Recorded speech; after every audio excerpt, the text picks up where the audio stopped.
તો ગાઈસ કઈ પ્લાનિંગ ચાલે છે આ બાજુ રેખાબેનની અને રાકેશની.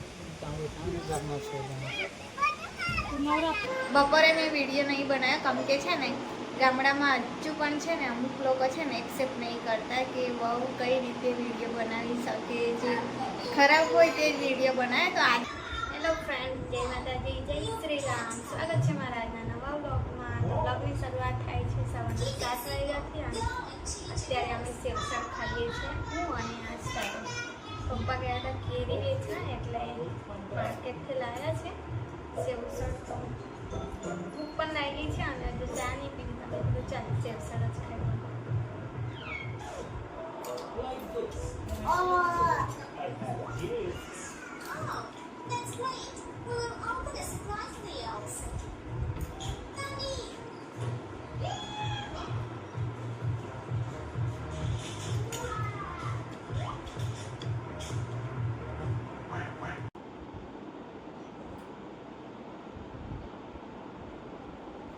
બાર કોણ આવ્યું છે? જા તો બેટા જોઈ આવ.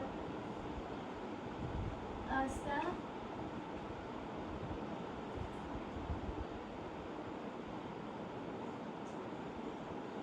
કોણ આવ્યું છે? જા જોઈ આવ.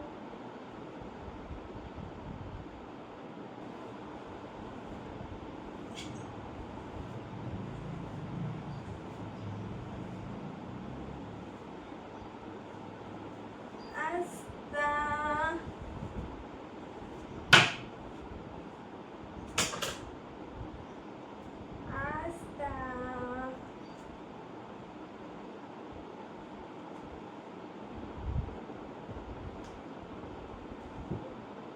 ક્યાં સંતાઈ છે મારી આસ્તા?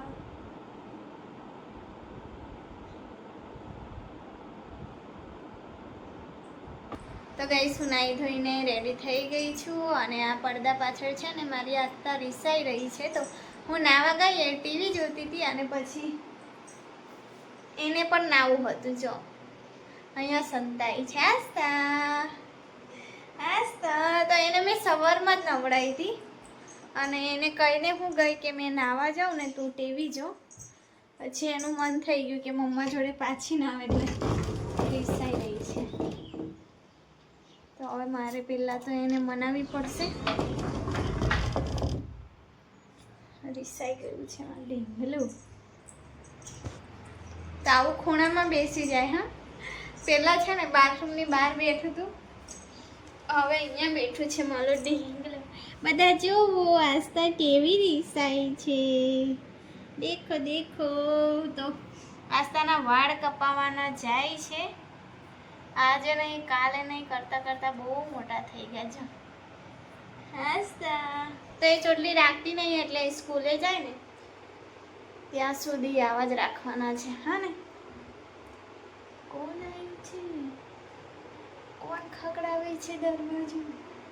ભૂત? બધાને હેલો બોલો. Hello, good morning. બધા જો કેવી રીસાઈ છે મારી આસ્તા.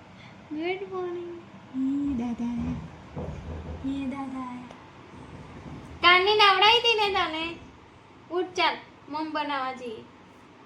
જા દાદા આયા. આ આસ્તા રીસાઈ ગઈ. દાદા જા પૈસા આપે. દાદા પૈસા આપેલી. જા જા, બહુ બધા પૈસા લાવ્યા.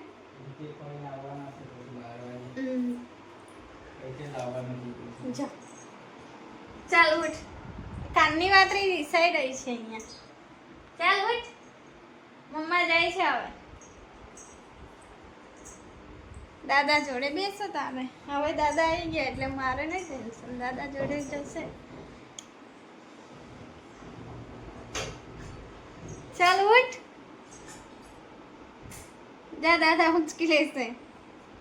આ છોકરું રીસાયું છે પપ્પા. નાવું હતું મારી જોડે તો એને મેં કાઢી નવડાવી હતી.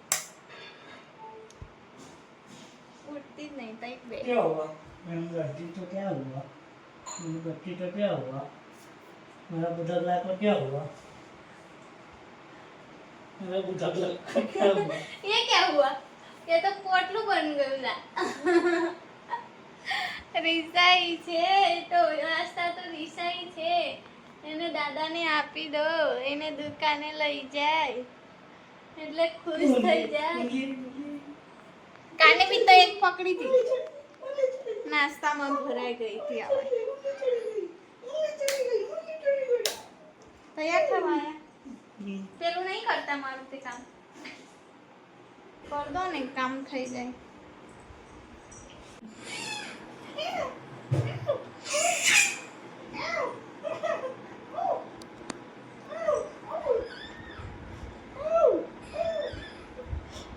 લે દાદા આયા, ઉચકી લેતા ને પેપ્સી લાયા જો દાદા. એક આંખે દેખે જ પાછી ઉચકે જ કે નહીં ઉચકતા. એને ઉચકવા જોવે પેલી દેખાય. દાદા ચાલ્યા ખેતર. એ બહુ થઈ ગયા, પકડીએ. તો મારે છે ને અત્યારે ગવારસી અને રોટલી બનાવવાની છે, તો એના માટે છે ને મેં કેરી લેવા જાઉં છું.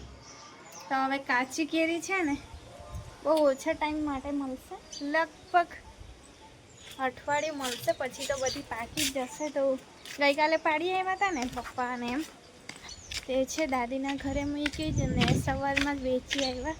તો મને મળે તો ઠીક, આમ તો પિંકીબેન માટે રાખવા કીધી હતી. હોય ને તો એક કાચી કેરી મેં લઈ આવ્યા.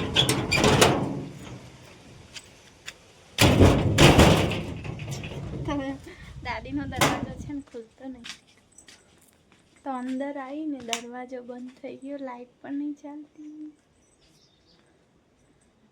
દાદીમાં બધી અંધારું છે ને એટલે બરોબર દેખાતું નહીં. આ બધી પાકવા મૂકી છે જો. તો આયરી ખાટી હશે લાગે, પિંકીબેન માટે હશે. આમાં પાકી હું છે તમને બતાવું જો. આવી રીતે છે ને અમારા ગામડામાં કેરી પકવે જો. આ ખાકરાના પાન છે અને એમાં મૂકી દે તો ખબર નહીં પડતી કે કાચી છે કે પાકી છે. આ તો પાકી છે. એક કાચી મળી જાય ને આ લઈ જાઉં જો. તો અંધારામાં દેખાતું પણ નહોતું. આ એક કેરી લીધી છે, હવે ખાટી લાગે તો સારું ચાખી જોઈશ. ખાટી હોય ને તો પછી નાખીશ, કેમ કે ગવારસિંગ પછી મારે મીઠી થઈ જશે. તો બધા પોતાની રીતે કામે જતા રહ્યા છો. કોઈ કામે જાય, કોઈ પોતાના ખેતર, મોટા ભાગે છે ને પોતપોતાના ખેતર જ જાય છે બધા, કોઈ છે નહીં.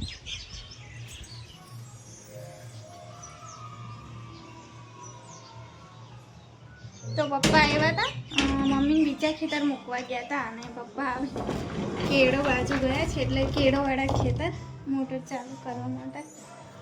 અને આજે છે ને મારી નણંદ આવવાના છે.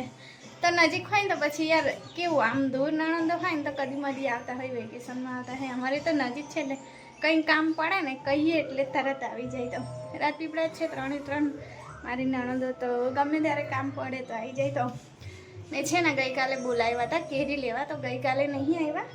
આજે રજા છે છોકરાની પણ, એટલે પછી આજે આવવાના છે 12 વાગ્યા પછી. ચાલો ચાલો, ના ઉચકી નહીં લેવાનું, કાર્ટૂન જોવાનું બેઠું. હા ને હમણાં ફિયા લોકો આવશે, જોજે. મારું કામ ના પતે ને એને પહેલાં આવશે. હે મારું શાક બને છે, રોટલી બનાવવું, પછી એ આવે ને તો પછી બીજું જમવાનું બનાવવાનું છે. એટલે અત્યારે જમીએ ને થોડું એટલું હું બનાવી દઉં.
છે ને સાંજના 5:30 થયા છે અને આખો દિવસ કંઈ બ્લોગ શૂટ નહીં કર્યો.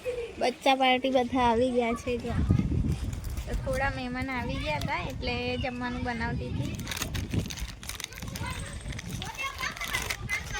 અને છે ને મને છે ને આમ દાંતથી તોડવાની આદત છે, તો અમુક લોકો કમેન્ટ કરે છે કે દાંતથી ના તોડાય, તો આદતથી મજબૂર છું.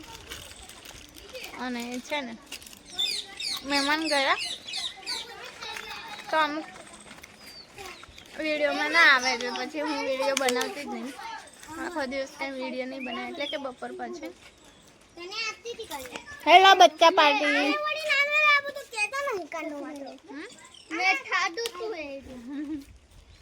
શું થયું? તો જે મહેમાન આવ્યા હતા બધાને પૈસા આપી ગયા એટલે આના પૈસા ગુમ થઈ ગયા મિતિક્ષાના. ચાલ ને તું પણ. એટલે મિતિક્ષા હિસાબ લગાવે. મારા 10 રૂપિયા ક્યાં ગયા? તું નાવતી નહીં. તો ગાઈસ કંઈ પ્લાનિંગ ચાલે છે આ બાજુ રેખાબેનની અને રાકેશની.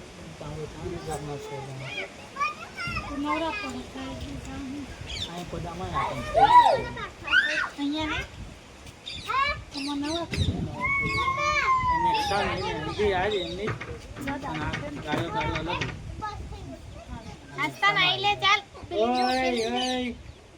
એવું ના કર, ગાડી બગડી જાય ને પપ્પાની. જો હું ના ખેતા ગાડી બગડી જાય બેટા, એવું ના નાખતી. એકાદ દિવસ પથો ના બેસાડી દે.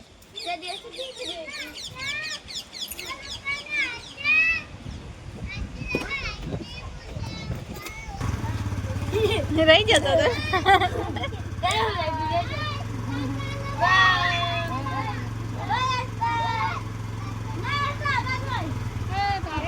આસ્તુ નહીં બેટું, છોડી દે નાનું, છોડ.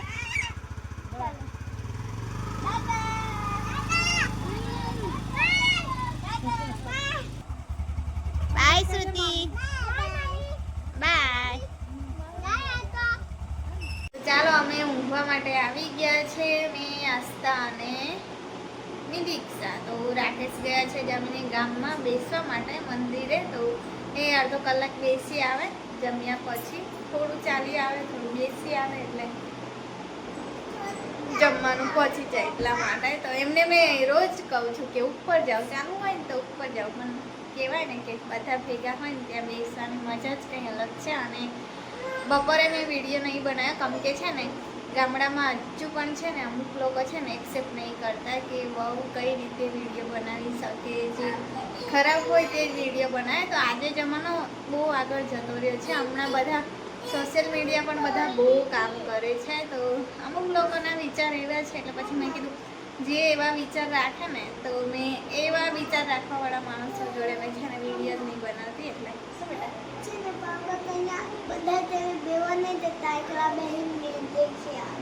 મેં તો પૂરી થઈ ગઈ એટલા માટે મેં વિડીયો નહીં બનાવ્યો. કેમ કે મેં તમને કીધું કે મહેમાન આવ્યા છે તો પછી તમને પણ એવું લાગે કે મહેમાન આવ્યા ને બતાવ્યા ના. તો આમ પિંકીબેન ને રેખાબેન બધા હતા. તો એ જે એમને વિડીયોવાળા ગમતા નહીં, તો એટલે પછી આમ વિચાર એવું નહીં કે બધા ખરાબ છે એવું પણ નહીં કહેતી, પણ આ તો આમ કહેવાય ને પહેલાંના જે લોકો છે ને એ સ્વીકાર નહીં કરતા એકદમ. તો કહીને હવે ટાઈમ લાગશે બધું સ્વીકાર કરતાં કરતાં. એટલે ચાલો કંઈ નહીં. શું કરે છે? તો મસ્તીખોર છે. હા, એક નંબરની મસ્તીખોર, લડાકુ છે. હા, બહુ લડાકુ છે. એ તો મને જ ગાંઠે, બાકી કોઈને નહીં ગાંઠતી. તો ચાલો કંઈ નહીં, આજનો બ્લોગ અહીં સુધી જ રાખીએ. તો ફરી મળીશું આવતા નવા વિડીયો સાથે. ત્યાં સુધી જય માતાજી, ગુડ નાઇટ, જય શ્રી રામ.